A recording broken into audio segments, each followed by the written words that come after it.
A frantic cover-up is underway by Lakers security, desperate to erase the evidence. But it's too late, the story is already spreading. Shaquille O'Neal reportedly trapped LeBron James in the arena tunnel moments after the Lakers suffered a soul-crushing defeat to the Knicks, an encounter that teetered on the edge of catastrophe. It was all ignited by "this is greater than because the game is different." Like, I need everyone, especially our fan base, to grasp that surviving an 82-game season back in the 80s and 90s is a world away from playing 82 games in the flow, 2020s. According to sources on the inside and people who saw it happen, as soon as the final buzzer sounded, Shaq was already posted up in the tunnel, physically obstructing the path to the locker room. He then posed a single question that sent a chill through LeBron's entire crew, stopping them in their tracks. By then, Rob Pelinka was reportedly in a full-blown panic, scrambling to separate the two giants. And that's when it must have dawned on LeBron. His recent podcast, Hot Takes, hadn't just blown up online. They had ignited a feud with the one titan who could dismantle his entire legacy. Just you wait until you learn what Shaq asked that silenced LeBron's whole team, and why insiders are saying this signals the dawn of LeBron's downfall. Look, if you found that audio snippet was outrageous, the video the Lakers are desperately trying to delete from existence is something else entirely. We're talking about an evening that should have been a celebration of his endurance, but instead, it turned into an exhibition of utter decay. So get this, it's February 1st, 2026, and the Lakers just got thoroughly dismantled at Madison Square Garden.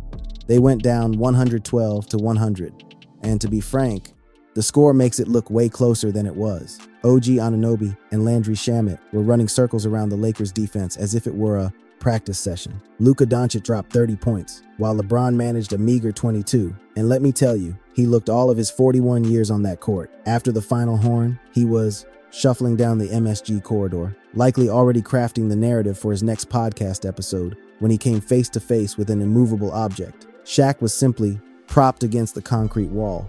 And this was no lighthearted ESPN segment. This was 325 pounds of raw 90s era intimidation. And he was deliberately barring the path to the locker room. Eyewitnesses claimed the atmosphere shifted from calm to hostile in a split second. Shaq offered no greeting, not even a simple "what's up?" He stared directly into LeBron's eyes and delivered a bombshell that froze everyone in place. How can you even pretend this is difficult when you're in a league where just staring at a guy for too long gets you a technical foul? And naturally, LeBron launched into his typical routine, attempting to lecture everyone on high-level basketball, talking all about pace, space, and how the game is supposedly quicker in 2026. But Shaq was not having any of that nonsense. He immediately shut him down, barking back, "Pace means nothing when defenders aren't even permitted to breathe on you. You're bringing up speed only because you're too afraid to confess. Your body is breaking down and you're competing in a Cupcake era." Then, Shaq went straight for the throat. He targeted Anthony Davis, Joel Embiid, and every other big-name player who has been sitting out games, holding them up as the ultimate exhibits of his argument. Shaq's entire premise was that, back in his time, you didn't leave the court unless a bone was sticking out. Nowadays, these players are sidelined for 3 weeks for landing awkwardly. He flat out labeled LeBron's podcast commentary as pure fantasy. But that's not even the most insane detail. The confrontation escalated to the point where individuals had to physically intervene, attempting to drag Shaq away from LeBron. Picture this. Lakers officials in their expensive, quote, suits desperately trying to restrain a 7-foot behemoth from their star player, as the regular staff just watched from the periphery while the drama played out. And stick around, because when we dive into the hard data from that era, you'll see the evidence that the NBA in the 90s wasn't merely physical, it was a different game altogether. But hey, before we get to the stats, you need to grasp what finally pushed Shaq over the edge. You see, Shaq represents the very last of a vanishing species. He's one of the few who personally witnessed the entire transformation. He watched the sport devolve from legitimate basketball into the watered-down, coddled version we see today. He came into the league in '92, banging bodies with enforcers from the '80s who were practically conditioned to decapitate you if you so much as looked at them sideways. He was there when hand-checking was outlawed in 2004. He witnessed the flagrant foul system become a protective bubble, and he saw the court get so spread out that it lost all meaning. So, when he hears LeBron claiming today's game is tougher, it feels like a personal insult to every icon who had to literally battle their way to the basket. And don't be fooled by this whole speed narrative. LeBron loves to preach about the supposedly faster pace of today's game, but when you examine the real statistics, his argument completely falls apart. Go back to the 1984 to 85 season, and you'll find the league's average pace was 102. In 1985 to 86, it held steady at 102. Fast forward to 2026, and that league average has actually dropped to roughly 99.5. We're talking about the 1984 to 85 Denver Nuggets, who played at a blistering pace of 100.7, a figure that would leave most of today's teams gasping for air before halftime. And let's not forget the Showtime Lakers, who routinely surpassed the 100 mark. The crucial distinction, though, is that they achieved this while being mauled, clotheslined, and practically thrown into the stands. Freedom of movement did not exist back then. Only the will to survive did. You want to discuss toughness? Let's bring up the Jordan rules. The Detroit Pistons did not have a simple defensive strategy. They had what amounted to a legal blueprint for assaulting Michael Jordan. The rule was simple. If MJ drove to the hoop, he was going to end up on the hardwood. No exceptions. There were no flagrant ones for so-called unnecessary contact. Now, contrast that reality with the pampered existence of an NBA superstar in 2026. LeBron reportedly invests more than $1 million annually just to maintain his body. We're talking cryo chambers, hyperbaric oxygen therapy, personal chefs, and travel on. Customized private jets equipped with full-size beds for him to rest. Turn back the clock to the 80s, and you had Charles Barkley and Magic Johnson stuck in coach, battling regular folks for elbow room on commercial flights and crashing in standard hotel rooms. Shaq himself brought this up back in April of 2025 when he declared that LeBron's extended career is simply a result of competing in a coddled generation is greater than. It's less physical, and he's always done this his whole career. He never really done that. So, but the fact that it's less physical, I think it definitely helps him. But is greater than, and he was speaking the truth. If LeBron were forced to fly in economy class and endure nightly beatings from someone like Rick Mahorn, there is no way he would still be in the league at 41. Even the GOAT himself, Michael Jordan, added his 2 cents in June of 2025. MJ did not merely challenge the competitive drive of today's players. He put the entire load management farce on blast and lamented the disappearance of what he considered to be truly dedicated athletes in the NBA. Is greater than. That type of competition, that type of competitiveness is what I live for. And I miss it. I miss that aspect of basketball used to be a war. Think about it. Michael Jordan suited up for all 82 games in 9 separate seasons, and Kobe Bryant literally played with a snapped finger and wouldn't even consider the bench. But now we've got LeBron's crew making excuses for him to take a night off if his knee feels the slightest bit tight. And that's exactly why Shaquille O'Neal's recent Netflix power rankings hit like a bombshell. It was a seismic declaration. When pressed for his top 10 all-time, Shaq didn't hesitate. MJ at number 1, Kobe holding down number 2. And where did LeBron land? Pushed all the way down to 3rd place. Number 3, I'm going to go with the king, LeBron James. Number 2, I'm going with rest in peace, Kobe Bean Bryant. And number 1, the greatest player of all time, is Michael Jordan. And Shaq's justification was brutally straightforward. It all comes down to that relentless, stone-cold killer instinct. Jordan never needed to fire up a microphone to broadcast his struggles. He just stepped onto the court and proved it, systematically taking apart anyone who dared stand in his way, no matter how physically they tried to shatter his will. But if you believe Shaq is a lone voice, you clearly missed Paul Pierce's absolute demolition of LeBron's ridiculous speed theory.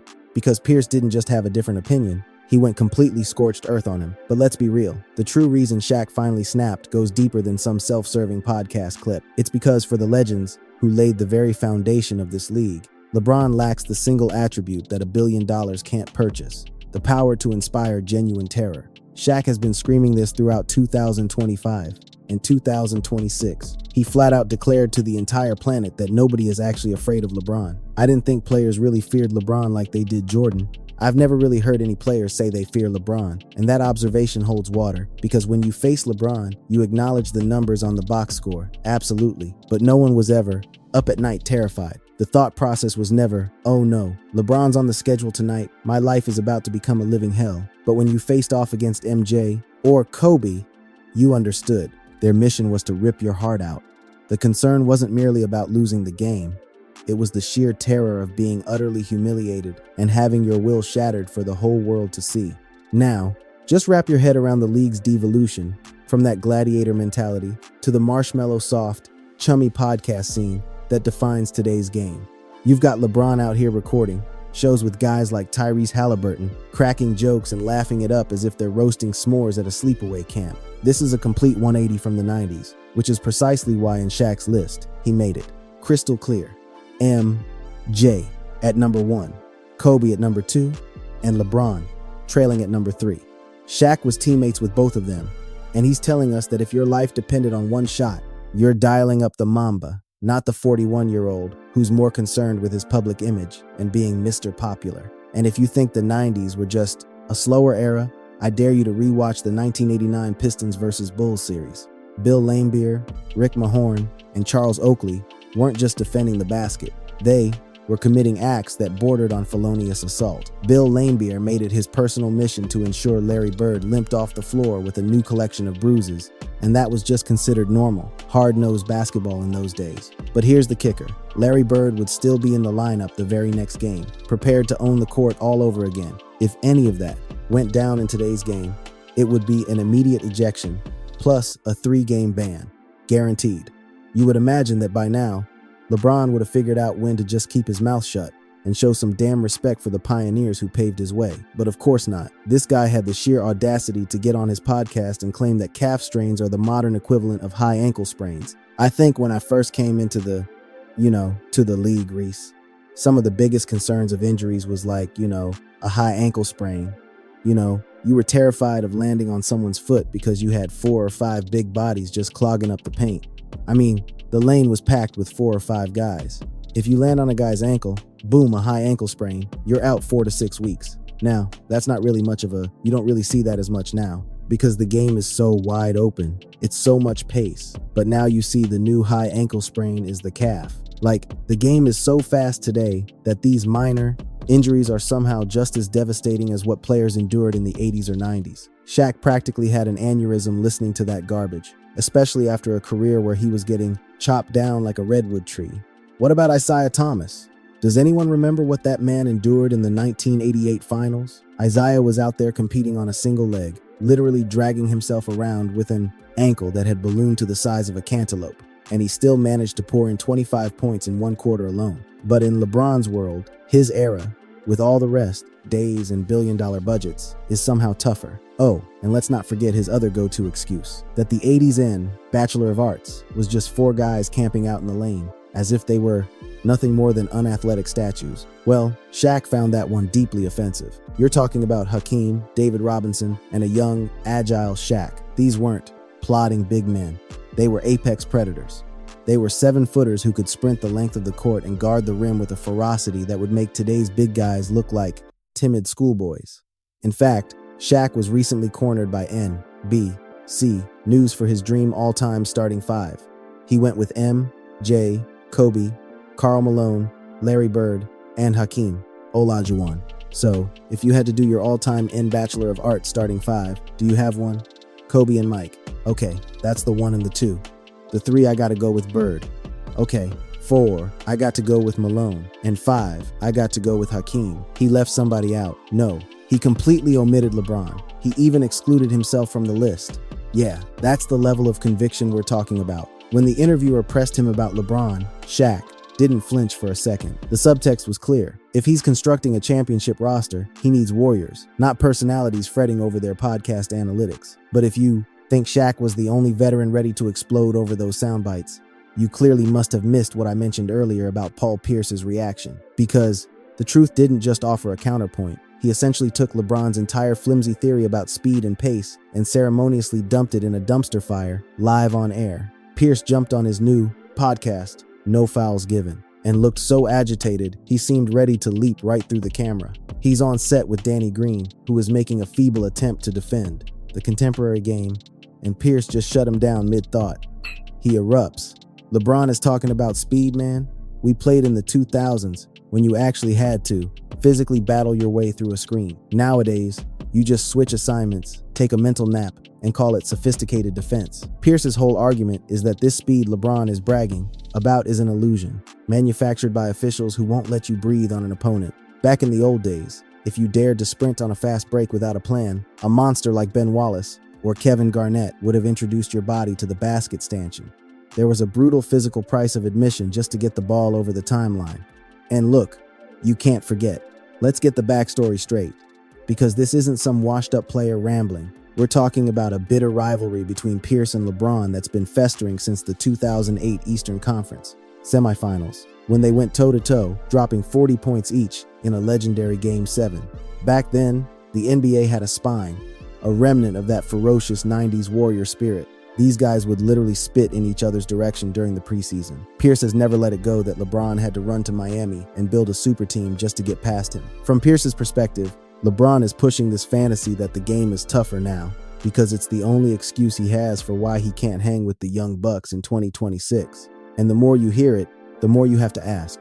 For a guy who was supposedly the ultimate competitor, why is he suddenly championing a Cupcake era at the exact moment he's getting ancient? For the sport, Pierce didn't mince words. He came right out and said, "Today's switching defense is nothing but a get-out-of-jail-free card for lazy superstars. Back in the 90s or the 2000s, if you were checking a star, you were glued to his hip, you ate an elbow, you fought under screens, and you wore your bruises like a badge of honor. Today, you just wave at a teammate, swap assignments, and pray the other guy bricks a wide-open three-pointer.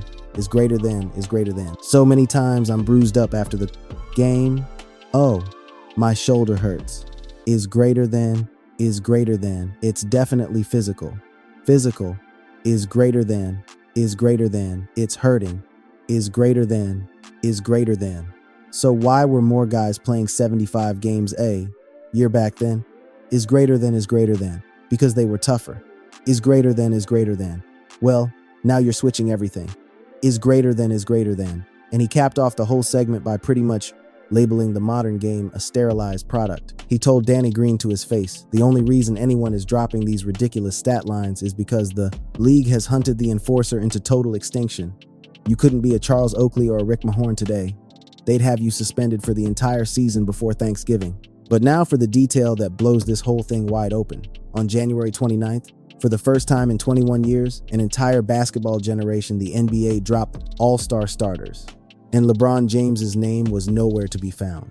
Just let that sink in. This man has been an automatic lock for the All-Star game since most people watching this were still in middle school. But the league has officially turned the page.